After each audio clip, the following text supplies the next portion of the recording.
पाकिस्तान बदतरीन फ़िज़ाई आलूदगी वाले 5 ममालिक में शामिल हो गया। इस्लामाबाद और पेशावर को फ़िज़ाई आलूदगी की वजह से सेहत आमा के ख़तरात का सामना है। दोनों शहरों में कबल वक्त अमवात बढ़ने लगीं।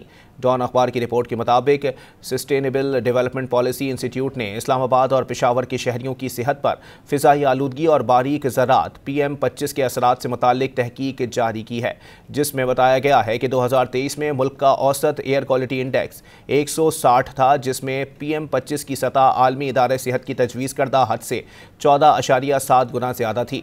तहकीक में WHO के एयर क्वालिटी प्लस टोल का इस्तेमाल इंसानी सेहत का अंदाज़ा लगाने के लिए किया गया।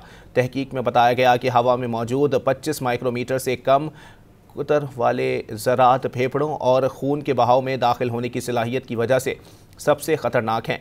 उनसे सेहत के संगीन मसाइल पैदा हो रहे हैं। तहकीक के मुताबिक पेशावर में दिल की बीमारियों, फालिज और फेफड़ों के सरतान से होने वाली अमवात में ज़्यादातर अमवात फ़िज़ाई आलूदगी की वजह से होती हैं, जबकि इस्लामाबाद में भी PM25 ज़रात के बाइस सांस और दिल की बीमारियों से अमवात की शरह में इजाफा हुआ है। तहकीक के मुताबिक हवा में PM25 ज़रात के ख़तरनाक हद तक इजाफे से सांस का शदीद इन्फेक्शन, दमा हो सकता है, जबकि दिल के दौरे, फालिज और कैंसर का ख़तरा भी कई गुना बढ़ जाता है।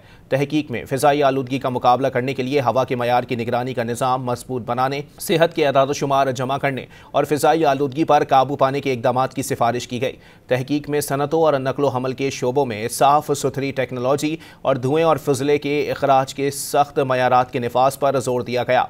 पाकिस्तान में फ़िज़ाई आलूदगी की वजह से सालाना तकरीबन 2,56,000 अफराद कबल वक्त मौत का शिकार होते हैं और मुतवक्के उम्र में तकरीबन 4 साल की कमी वाक़ होती है। फ़िज़ाई आलूदगी से सबसे ज़्यादा मुतासिर होने वालों में बच्चे, बुजुर्ग, हामला ख़वातीन, दमे और दिल की बीमारियों में मुब्तला अफराद शामिल हैं। मज़ीद न्यूज़ अपडेट्स और डिजिटल स्टोरीज के लिए सब्सक्राइब करें डॉन न्यूज़ पाकिस्तान।